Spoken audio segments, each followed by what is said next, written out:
I've seen a spike where half of women in their 30s that are unmarried are on antidepressants. Half. We've never seen a spike like this. And again, I'm not saying that's the only reason, but we've never ever seen a generation or a group of people so angry, so miserable, so medicated. And there's obviously something wrong. We know who are the happiest women in America. 안녕하세요. 오늘은 보수주의를 지지하는 페미니스트 영상을 가져와 봤는데요. 어릴 때는 페미니즘이라고 하면 뭔가 쿨해 보이고 멋있어 보여서 지지하기도 하지만 결국 그 본질을 알게 되면 잘못을 인정하고 다시 돌아오는 경우가 많습니다. 비혼 선언을 했던 인플루언서들이나 메갈리아 사이트를 운영했던 운영자도 비혼을 외치다가 결혼해버렸죠. 자신들이 말했던 사상의 찌꺼기들을 다음 세대 여성들에게 악의적인 영향을 끼친 채로 남겨두고 자신들만 돌아온 겁니다. 부디 더 많은 여성들이 저 본질을 깨닫고 돌아왔으면 좋겠네요. 영상 한번 보시죠. How do you believe feminism should be defined, and do you think it can be reconciled with conservatism? Well, so yes and no. It depends. There's first, second, and third wave feminism. First wave feminism is that women should have a right to vote. Second wave feminism had a lot of problems, which is the female liberation movement, that women should not just be at home, but they should get into the workforce. Third wave feminism is complete garbage, which is toxic modern day feminism, which is irreconcilable with any decent society, which is far more about hating men than actually respecting women. And you guys all know the type of that kind of feminism. There are some good aspects of second wave feminism, but at the core of feminism, we have to ask the question is, has it made American women happier? And it hasn't, actually. American women are more suicidal, more depressed, more anxious than they were prior. And I believe, and again, we get in trouble for saying this, is that you should have the agency and liberty to do whatever you want. But many women, a majority, like 90+% deep down, have this urge to reproduce and to raise children. And we are telling them to forsake that and go become a CEO of a shoe company. And we're wondering why so many young ladies are miserable and angry because they're at war with something within them that they actually want to do, which is to have a relationship, have children, and nurture future humans into this world. I would like to propose an alternative perspective. I'm conservative, but I'm also a feminist, and I think that a better way to propose feminism in the public media would be not to eliminate having children and tell women that they shouldn't have children, but to figure out your career first before you decide to settle down, because you can't really undo that once you have kids. So I think it's the exact opposite. I think you should have kids first, then do your career, because which one has a timetable on it? True, but once you have kids, you're committed to that, and you can't really have as much of a career. So you should kind of define your I guess what I'm trying to. Kids are way more important than being, a data scientist at Dropbox. But okay, what if you don't want to have kids? That's fine. Then go do it. You're risking that you might end up super miserable. And that's what we're seeing, is that we have seen a spike where half of women in their 30s that are unmarried are on antidepressants. Half. We've never seen a spike like this. And again, I'm not saying that's the only reason, but we've never ever seen a generation or a group of people so angry, so miserable, so medicated.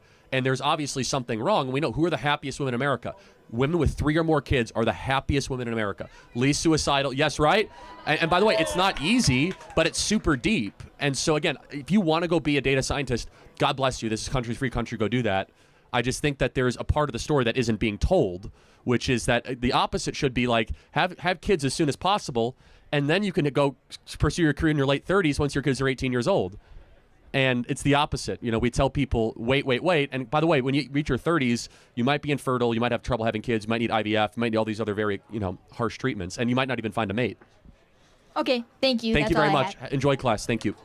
영상에서도 말했듯이 1세대의 페미니즘은 당연히 필요했었습니다. 여성의 참정권, 재산권, 교육권 등 기본적이고 법적인 권리를 확보하는 것이 주된 목표였고 결국 이를 이루어냅니다. 2세대 페미니즘은 여성 해방 운동을 통해 여성들이 가정에만 머무르지 않고 직장과 공적 영역에도 나가야 한다고 주장했죠. 이 과정에서 당시 사회가 남성 중심적 구조를 가진 억압적인 체계로 간주하며 이를 무너뜨리거나 해체시켜야 한다고 주장하는 극단주의자들도 있었습니다. 또한 이때부터 보수적인 성적 순결이나 결혼의 의무까지 비판하면서 개인의 성적 자유를 말하기도 했죠. 몇몇 동의가 되는 부분도 있지만 그렇지 않은 부분도 있죠. 그러나 이 물결이 3세대 페미니즘으로 오면 완전히 달라집니다. 이때는 LGBTQ와 연대를 맺으면서 젠더 논쟁이 본격적으로 시작되는데요. 이때부터 생물학적 성별을 부정하고 해체시킴으로써 더 이상 생물학적인 성별보다 사회적 구성물인 젠더가 중요하다, 즉 사회적으로 만들어진 혹은 너가 생각했을 때 옳다고 느껴지는 너의 정체성이 중요하다고 말하기 시작합니다. 그러다 보니 제3의 성이나 투 스피릿으로 자기 정체성을 정한다는 인간 인간들이 여기저기서 튀어나오게 되는 거죠. 또한 남성과 힘을 합쳐서 더 나은 사회를 만들어가는데 힘을 보태는 대신에 남성을 적대시하고 혐오하기 시작합니다. 이 물결의 흐름은 결국 가정을 해체하는 것으로 향하게 되는데요. 기존의 성별 구분을 없앰으로써 한 남성과 한 여성이 1대1로 가정을 이룬다는 것 자체를 무마시키고 똑같은 성별도 결혼이 가능하고 1대2나 1대3도 가능하고 미성년자 아이들까지도 성적 해방을 시켜 성적 유희를 즐기게 해야 한다고까지 주장하게 됩니다. 어떠한 도덕적 기준도 규율도 없는 그런 사회를 꿈꾸는 이들이 저런 인간들이었습니다. 최근에 터진 동덕여대 사건도 그렇죠. 이 3세대 페미니즘 운동을 하는 여성들은 한국과 미국을 불문하고 여성 인권을 소리치지만 사실은 남성에 대한 혐오가 짙게 묻어있는 사람들입니다. 그러니 더 나은 방향으로 해결할 생각은 하지 않고 그저 남자라는 존재에 대한 혐오와 분노만 남아있게 되는 겁니다. 차가운 이성은 없고 활활 타오르는 감정의 배설만 남은 결과 결국 50억이 넘는 돈을 물어줘야 하게 됐죠. 이런 페미니즘의 운동을 지나오면서 분명 남성들이 과거와는 달리 더 조심해진 건 맞습니다. 여성에 대해 함부로 말하지 않으려 하고 육아와 집안일도 서로 함께 하려고 노력하는 건 좋은 현상이라고 생각합니다. 그러나 작금의 페미니즘은 여기서 더 나아가서 모든 여성이 피해자, 남성은 가해자라는 서사를 입힙니다. 그리고 그 결과는 일반 여성들이 길거리나 지하철에서 어떤 위험을 당하더라도 남자들이 도와주지 않는 세상을 가지고 왔습니다. 페미니즘이 득세할수록 여성은 더욱더 결혼을 하기가 힘들어지는 세상이 될 거고 영상에서 나오듯 혼자 사는 미혼 여성의 우울감은 극도로 치솟을 겁니다. 더 예민하고 감성적일수록 우울감에 취약하기 마련이니까요. 이 모든 탓을 여자의 탓이라고 볼 수는 없습니다. 남성들 또한 왜곡된 남성성으로 인해 여성 혐오가 깔려있는 남자들도 많으니까요. 어디서부터 풀어갈 수 있을지 잘 모르겠습니다. 서로가 서로를 혐오하는 시대, 존중과 사랑은 없고 니 탓 내 탓만 하고 있는 시대, 이런 모습이 작금의 한국 그리고 미국의 현실이 아닐까 싶습니다. 영상 재밌게 보셨다면 구독과 좋아요 눌러주시고요. 다음에 또 재밌는 영상으로 찾아오겠습니다.